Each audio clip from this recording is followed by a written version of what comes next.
নদিয়ার ভীমপুরে নাবালিকাকে খুনের ঘটনায় ময়নাতদন্ত কল্যাণী জেএনএম হাসপাতালে হবে এই ময়নাতদন্ত বলে জানা যাচ্ছে এবং ময়নাতদন্তের ভিডিওগ্রাফিও করা হবে এমনটাই জানা যাচ্ছে পুলিশ সূত্রে। রূপম রায়ের থেকে আরো আপডেট নেব।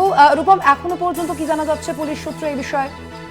দেখো সোনালী, পুলিশ সূত্রে আজকে আমরা যখন সকালবেলায় এই খবর পাই যে এই যে নাবালিকা কন্যা যিনি যে ভীমপুরে যার খুনের ঘটনা ঘটেছে তার ময়নাতদন্ত করা হবে, তার একটাই কারণ পুলিশ সূত্রে যেটা জানানো হচ্ছে এই যে নাবালিকার যে দেহ উদ্ধার করা হয়েছিল তারপর নিয়ে আসা হয়েছিল কৃষ্ণনগর শক্তিনগর পুলিশ মরকে, কিন্তু বডি যেহেতু ডিকম্পোজ হয়ে গেছে সেই কারণে এখানকার অর্থাৎ কৃষ্ণনগর শক্তিনগর জেলা হাসপাতালের ডাক্তারবাবুরা তারা সিদ্ধান্ত নিয়েছেন যে কল্যাণী জেএনএম হাসপাতালে এই ময়নাতদন্ত করা হবে। এবং পুলিশ সূত্রে যেটা আমরা জিজ্ঞেস করেছিলাম যে পরিবার কি চেয়েছিল নাকি পুলিশ নিজে থেকেই এই ময়নাতদন্ত করাচ্ছে, সেখান থেকে পুলিশ আধিকারিকরা জানিয়েছেন পরিবার এখনো পর্যন্ত সেভাবে জানায়নি, যেহেতু বডি ডিকম্পোজ হয়ে গেছে এবং অত্যাধুনিক আরো বেশ কিছু মেশিনারিজের দরকার এই ময়নাতদন্তের জন্য, সেই কারণেই কল্যাণী জেএনএম হাসপাতালে নিয়ে যাওয়া হবে এই নাবালিকার দেহ।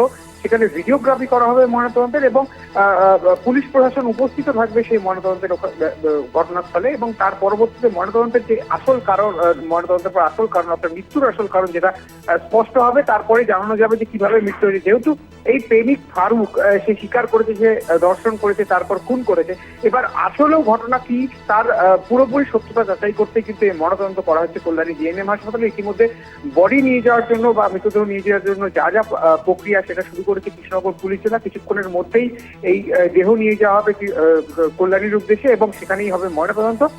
এখনো পর্যন্ত পুলিশ সেই বিষয়ে যা যা কার্যক্রম সেটা করা শুরু করেছে। স্বর্ণালী, একেবারে অবশ্যই আমাদের এদিকে নজর থাকবে, তবে আপাতত সঙ্গে থাকো তুমি রূপম।